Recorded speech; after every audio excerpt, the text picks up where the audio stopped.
sometimes sa buhay natin, kailangan na natin itong mga ganitong lugar, magkaroon ng pagkakataon para mapalayo sa lugar na maingay, polluted, at higit sa lahat, lugar na kung saan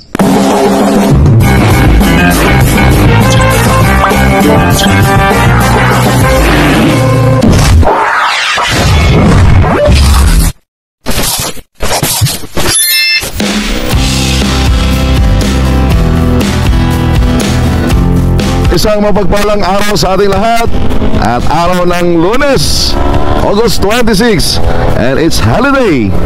At pagkakataon naman natin ngayon para tayo ay makapagmotor gamit natin si Maxine. And for today's event, kasama ko ang mga adult ng church. Kami po ay lalakbay papuntang Maragondon at bibisitahin namin ang aming campsite. So kasama ko ngayon sa araw na ito ay si Brother Romel, kasama si Sister Sassy, ang kanyang asawa, si Brother June, si Brother Junicio, at saka si Brother Randy. Time check is now 45 minutes after 5 o'clock. Wow! Ang sarap! Woo!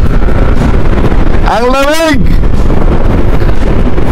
Proceeding na tayo sa Maragondon. At napakalamig na. Welcome to Maragondon!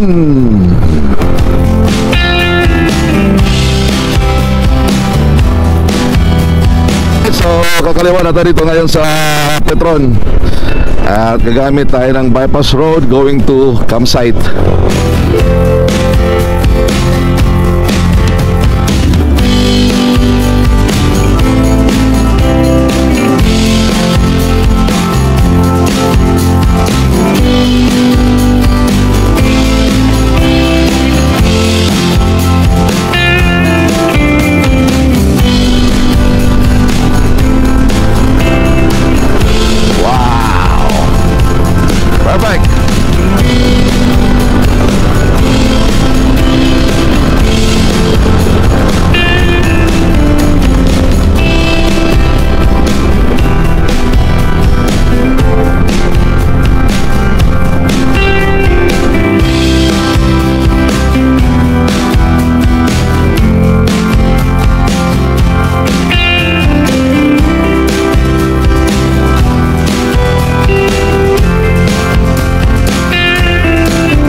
You know mga katoto, ang buhay ay kahalintulad yan sa pagmumotor.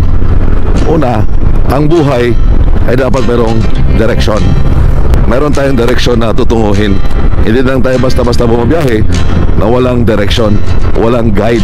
Napakasarap na buhay tayo na mayroong direksyon, because if we don't have any direction in life, para tayo nabubuhay na kung anong meron lang, kung anong darating, what comes out, or what comes in, comes out. So, pangit po yun. Because if a person without a vision, he's just like a boat without a rudder, floating in an ocean and waiting for the wind to be blown. So, napakahalaga po na tayo ay directed, guided doon sa mga pupuntahan natin, kung anong gustong marating natin. So, dapat meron tayong direksyon sa buhay. And then, pangalawang bagay na dapat nating alalahanin is yung dedication. So, katulad sa pagmumotor, dapat you are dedicated doon sa bagay na ginagawa mo. Talagang you have to put time on it. Kung anong oras dapat kayo aalis, anong oras ang usapan nyo, dapat nandun kayo sa oras. Kumbaga, avoid procrastination. Iwasan natin yung saka na lang yeah. Mayroon ka ng direksyon, pero ang dami mo sinasabi na mamaya na lang. Now, tandaan natin, every time na umiikot ang oras o tumatakbo yung oras, ang sinasabi doon, do it now. Gawin mo na ngayon.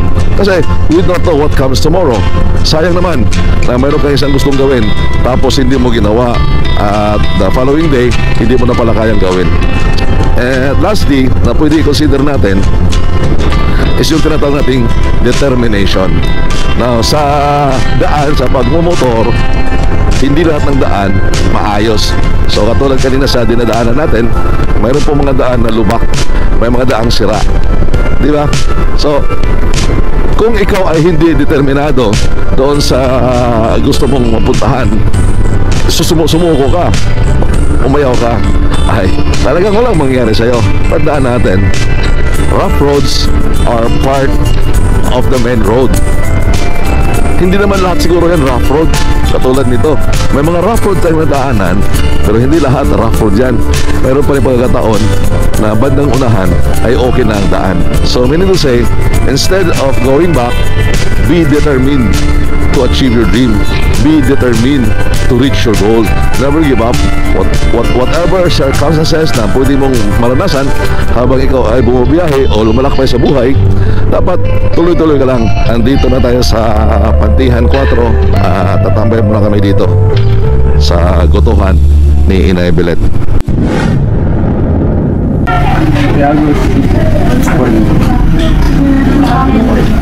Bang inintay namin yung order namin, kakain muna kami dito ng pandesal. Yan, dala ni Sister Cecil. Ika nga, it's more fun in the Philippines dahil mayroong pandesal, pandikoko, pandimongo. Diba? It's more fun in the Philippines. Ano Brad? More fun. Pandesal.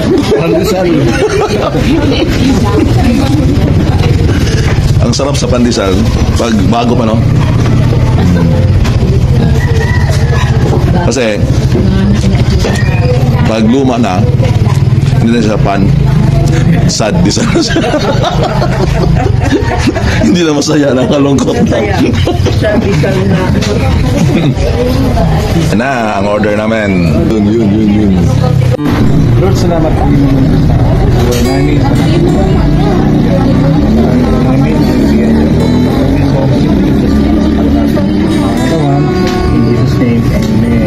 Amen. It's eating time. Titikman natin itong Goto Batangas. Kumbaga, saw-saw na yung pandesal.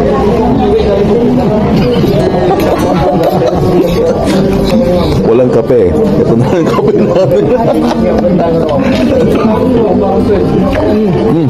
Hop.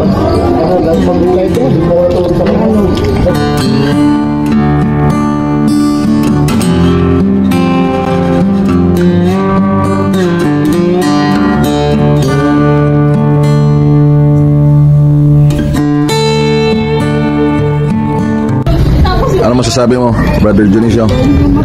Tama ang sabi ni Kuya Lito, napakasarap pa. Dingo. Brother Randy? Ang lambot ng karne. Dan? Ayun. Ayos. Sausaw mo sa pandesal. Ayun.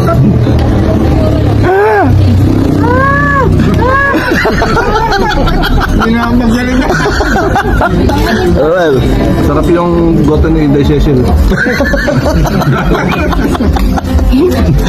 binago yung pangalan na may-ari, ah. Masarap yung pagkalambot ng baka niya. At saka yung sabaw, malinamnam. Kahit hindi ako maglagay ng sili, medyo manghang na siya. Para sa akin, malasa. Okay na. Malasa talaga. Sarap. Ang tanong, paano ito niluto? Malamang sa pamamagitan ng apoy. Kung bakit malasa ito, kung bakit malambot ito, unang-una, dahil sa apoy. At pangalawa, bakit malasa ito? Dahil sa mga pasahog. Kung walang sahog, hindi malasa. Diba?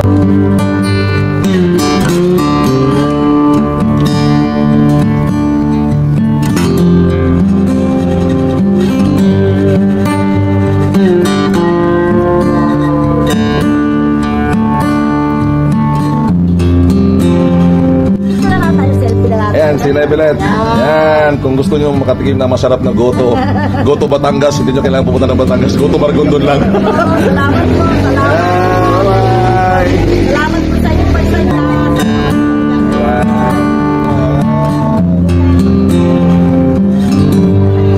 Ano masasabi nyo sa kinain nyo? Napagpawaw ba kayo?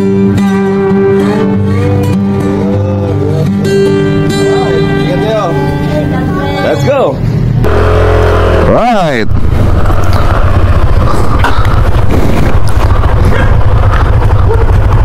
Daming aso.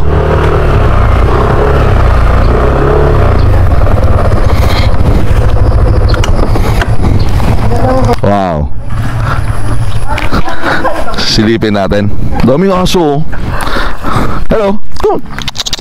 Come.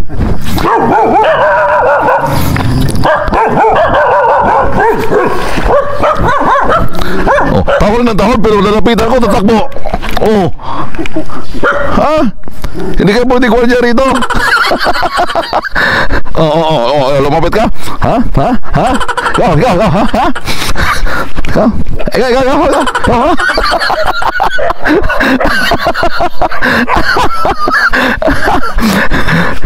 Yan.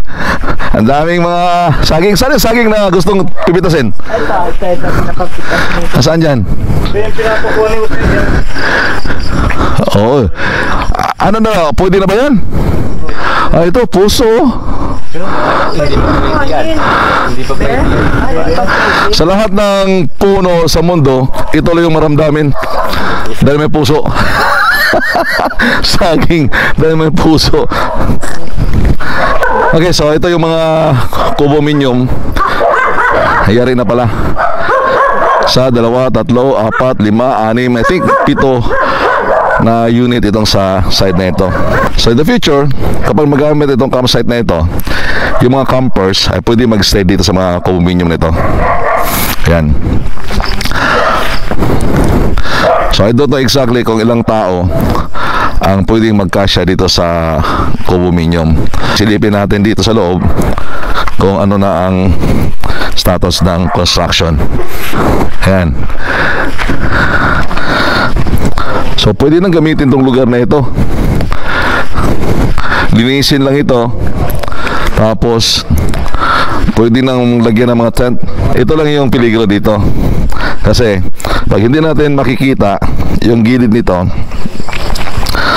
yan, mataas ito eh. Yan. So bago man ito gagamitin natin for some event, we have to make sure na itong gilid na ito ay naka-close talaga to prevent accident. So malalim ito. And I think yung ilalim nito ay mga rooms. So naka-elevate itong parting ito, parting sa area na ito.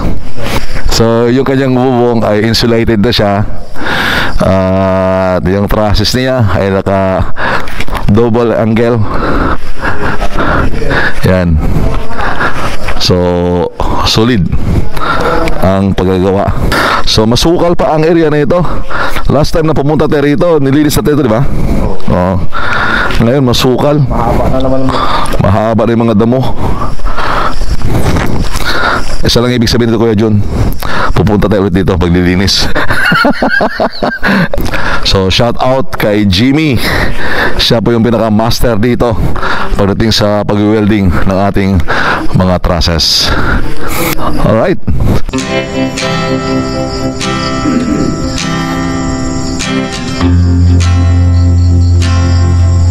Ang sarap ng pakiramdam.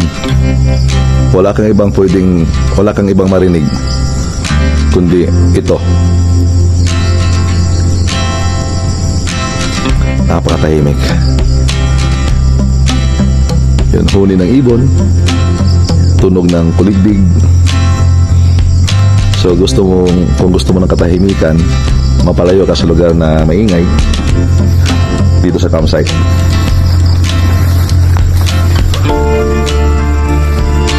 Napakatahimik. Sometimes sa buhay natin, kailangan natin itong mga ganitong lugar.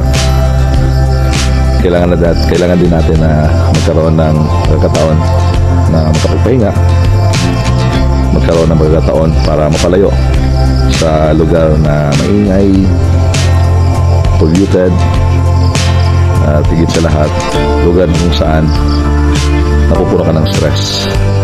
So, sometimes sa buhay natin, kailangan din natin na mayroon ganitong mga tagpo.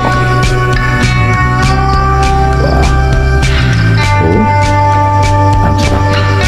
But of course, the reality of life is that you cannot live alone.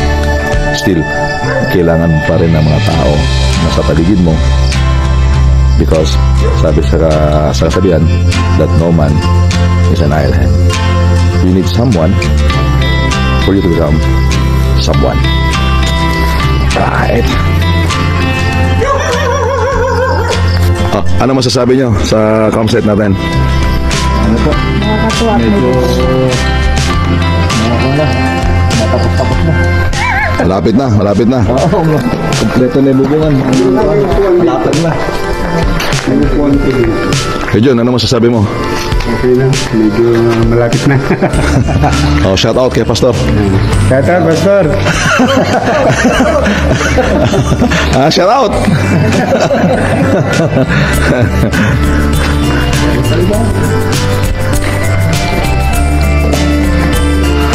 Dan, yung bayawak, isama mo. Yung bayawak, nandiyan ba? Ha? Uli. Walang bayawak? Nanabi ako, bus na ka. Inubos yun ang bayawak? Bus na. Ang bihira kayo. Saan ka natutulog dito, Dan? Saan ka natutulog? Ano ka nagbahay? Alam ni Ate Mir, nandiyan ka natutulog? Hindi. Ha? Hindi niya alam. Hindi niya alam? Ang bihira ka.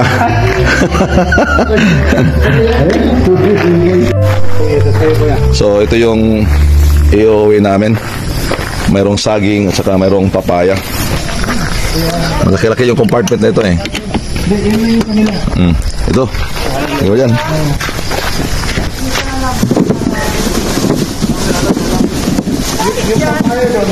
Yun. Kasya. Oh.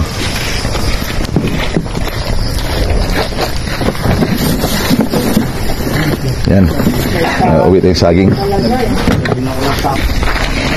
So, ang pinunta namin dito talaga para i-harvest yung mga pananim namin dito.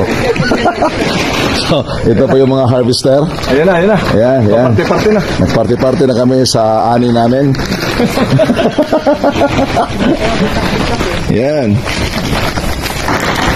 So, ito po yung mga investor dito.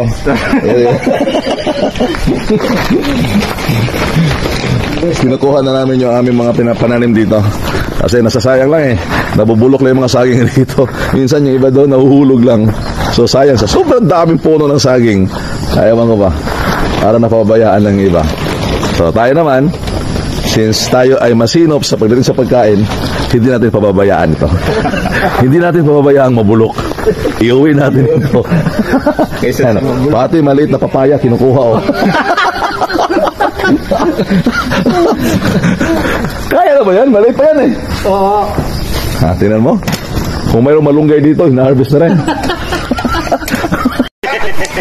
Alright mga katoto, it's about time na alis na kami sa lugar nito. But bago tayo alis, titingnan natin yung mga dala-dala ng bawat isa. Ayan, kay Brother Randy. Isang sako saging. Dami, ang dami. Kay Junicio. Ito. Meron pa dito. Ito sa... yan ha. Yan yung dala niya. Yan ha. Nandito pa. Dito. Saging at saka papaya. Alaman nito. Ito kay Mother Romel. Yan. Sako-sako na. Iiwan ako na yung asawa ko. Ito, nadali ko na ito sa sakot mo. Para kami nagmamayari ng mga pananim dito ha. Kaya John, sayo. Ayan, kaya John. Ayun, saging na. Ang bihira. Ang plano namin, pagdating namin doon sa Rosario, sa Tansa, ipambenta namin ito. 25 na lang kilo. Magkano ba kilo ng saging doon? 45 po. 45. 45? Oo. At andito si Kuya Manny. Siya po yung may-ari ng lugar na ito. Ayan si Kuya Manny. Gusto ngayon ni Kuya Manny, harvest na namin lahat. Sa sunod, dali namin dump truck. So anyway, alis na kami rito. At yung ibang kasama namin ay papapunta ng Ternate. Si Brother Romel, saka si Sasi. Pa Ternate pa ito. At dala-dala nila yung mga saging na yan. Sabi mo kay Brother Randy, di malamang. Grabe. Ito kay Brother Randy, talagang inayos niya. Sa probinsya ka mauwi. Sa Tamar. Ano Kuya Manny? Pagdating niya doon, sabi niya ni Marcel? Balik ko ulit sa linggo. Magawa ka ng kalakal.